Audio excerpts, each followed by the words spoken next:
ছুটির দিনে বাবাকে পেলে আর কি চাই। গোটা দিন শুধু বাবা খেলো আমার সাথে, খেলো আমার সাথে, হাসো আমার সাথে, তার নমুনা এই যে।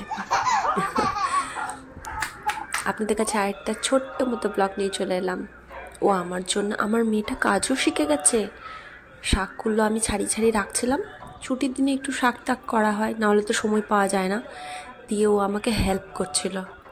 আমার মেয়ে বড় হয়ে গেছে, হেল্প করছে। তারপর একটা টুর্নামেন্ট, ছোট্ট মতো টুর্নামেন্ট রেখেছিল ওদের ডিপার্টমেন্ট থেকে, তো ওদের ওমেনদেরও ছিল, তো আমি পার্টিসিপেট করেছিলাম। তারপর আর কি, আমার মেয়েটা শুধু দুষ্টুমি। ওর বাবা যদি ঘরে থাকে তো বাইরে বেরোবেই, একবার না একবার বেরোতেই হবে ওকে। তারপর ডান্স, নতুন ট্রেন্ডিং গানে তবা তবা।